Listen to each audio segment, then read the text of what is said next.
अस्सलाम वालेकुम। उम्मीद करती हूँ आप सब खैरियत से होंगे, खुशबाश होंगे, मज़े में होंगे इंशाल्लाह। और आप देख रहे हैं उम्मे ऐमन फूड। और यहाँ मैं आज आपको बनाना सिखाऊंगी फ्राई फ़िश या तवा फ्राई फ़िश। तो दोनों तरीके से हम बना सकते हैं, डीप फ्राई भी कर सकते हैं और इसको कैसे आप फ्रोज़न कर सकते हैं ये भी मैं आज आपको बताऊंगी कि मैं कैसे फ़्रोज़न करती हूँ। और इनका सही जो तरीका है ना इनको फ्रोज़न करने का वो आपके साथ में शेयर करूँगी। तो बिल्कुल मेरी वीडियो को एंड तक देखिएगा। और इसका जो ये मसाला ना चटपटा लगा लिपटा बहुत ही लाजवाब है। तो चलिए बनाना शुरू करते हैं यही मज़ेदार सी फ्राई फ़िश। बिस्मिल्लाहिर्रहमानिर्रहीम। तो यहाँ पर सबसे पहले मैंने ले ली है फ़िश, ये रोहू फ़िश है ये, और इसकी इस तरह कटिंग मैंने करवा ली थी। और जो अभी मैंने सर का सालन बनाया था वो इसी फ़िश का वो सर था। और उसके साथ कुछ इस तरह के मैंने स्लाइस ले लिए थे जिसका मैंने मज़ेदार सा सालन बनाया था। उसकी रेसिपी भी ज़रूर देखिएगा। तो यहाँ पर जो है कम से कम ये 1 किलो के बराबर मछली होगी मेरे पास, जिसे खूब अच्छा सा मैंने धो लिया था। और धोने का तरीका भी मैं हमेशा आपको बताती हूँ कि आपने किस तरह धोना होता है, क्योंकि कुछ नए लोग होते हैं जो इस नई वीडियो के साथ जुड़ जाते हैं, उन्हें पिछली वीडियो में नहीं पता होता। तो यहाँ पर जो है मैं आपको बता देती हूँ कि आपने फ़िश को कैसे धोना है। जब आप लेकर आते हैं फ़िश तो उसे आप नॉर्मल पानी के साथ खूब अच्छा सा धो लीजिए। और फिर पानी के अंदर आप एक अलग से टब के अंदर पानी डालें, उसमें नमक डालें 4 से 5 टेबल स्पून, 1 से 1.5 लीटर पानी ले लें और उसमें फ़िश डाल के छोड़ दें। 5 से 7 मिनट के बाद जब आप उसको निकालेंगे, उसको धोएंगे, फिर साफ़ पानी से आपने धोना है। और इस तरह ये आपकी फ़िश बेहतरीन तैयार हो जाती है।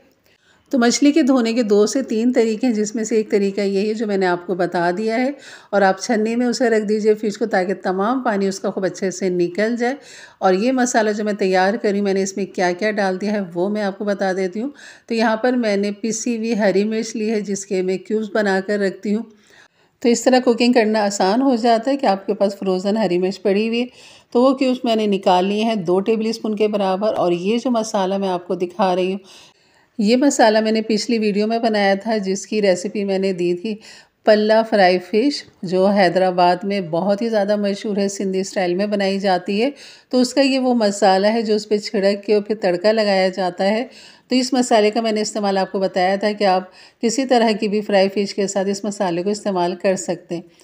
तो इस मसाले की अगर आपने रेसिपी लेनी है तो मैं उसका लिंक लगा दूंगी एंड स्क्रीन पे या आई बेल के बटन पे।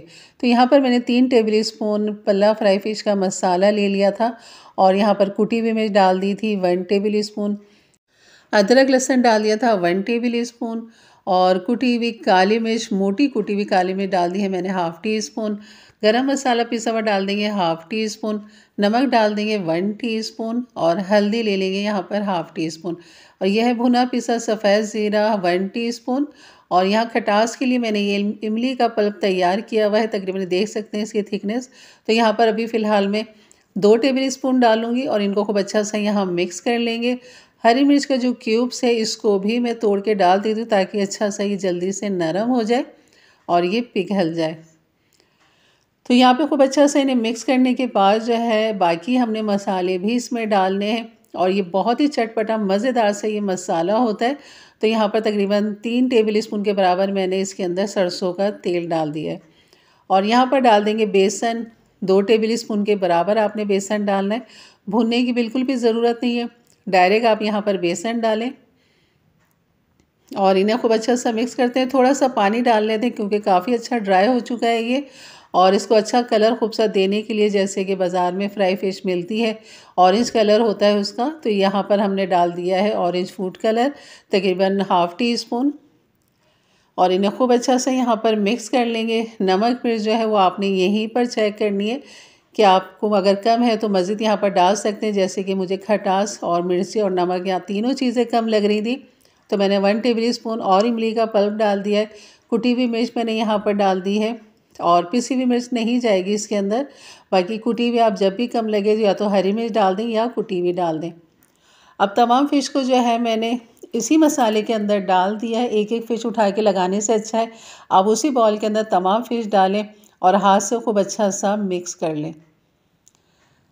तो यहाँ पर इन तमाम फ़िश को खूब अच्छा सा मैंने लगा दिया है। अब इसको मैं रैप करके जो है ना इसको फ्रिज में रखूँगी नीचे। और जितना आप इसको ज़्यादा टाइम देंगे इतना फ्लेवर जायका इसके गोश्त के अंदर आ जाएगा और इसको मैं कम से कम 24 घंटे के लिए मैंने रखना है नीचे फ्रिज में। अगर आपकी फ्रिज के नीचे की कूलिंग अच्छी है तो बिल्कुल आप इसे नीचे रखिए।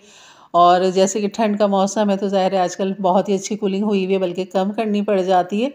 तो मैं रखती हूँ इसे फ्रिज में नीचे और 24 घंटे के बाद आपसे मिलती हूँ। तो यहाँ पर ये देखें, फ्रिज को हमारे 24 घंटे हो चुके हैं और आप इसकी लुक देख सकते हैं। और एक कतला उठा के मैं आपको दिखाती हूँ कि मसाला कितना बेहतरीन इस पर चिपक चुका है और मछली के अंदर तक फ्लेवर आ चुका है। अगर मछली का आपने मसाले का जायका लेना है, जैसे आप बाज़ार में बड़े शौक़ से खाते हैं, तो वो भी फ्राई फ़िश इसी तरह ही बनाते हैं। वो एक दिन पहले सारे मसाले लगा के रखते रहते हैं और वो वक्त के साथ साथ निकालते रहते हैं और फ्राई करते रहते हैं। तो यहाँ पर डीप फ्रीज़र है ये मेरा, जिस पर मैंने इस तरह की प्लास्टिक बिछाई हुई है और ऊपर एक साफ़ सुथरी प्लास्टिक बिछा दी है, जिसके ऊपर मैं तमाम फ़िश को अलग अलग इसके कतले बना के जो है ना मैं रख दूँगी। इस तरह एक कतला उठाइए और आप एक एक कतला उठाकर अलग अलग इस तरह थोड़े फासले पे आप रखते रहें, ताकि खूब अच्छा सा ये जम जाएगा। सब आप एक साथ ही उठा के एक बॉल में डाल के फ्रीज़र कर लेंगे। और अगर आपको ज़रूरत हुई 1-2 फ़िश की, 3-4 फ़िश की, तो आपको निकालना मुश्किल हो जाएगा, फिर तमाम फ़िश को आपको डिफ्रोज़ करना पड़ेगा। अगर आप इस तरह अलग अलग करके इसको कर लेंगे तो ये ज़्यादा आसान रहता है और आप अपनी ज़रूरत के तहत फ़िश निकालें और इसे फ्राई कर लें। और जो मसाला बचा है वो भी मैं फ़िश के ऊपर खूब अच्छा सा लगा रही हूँ।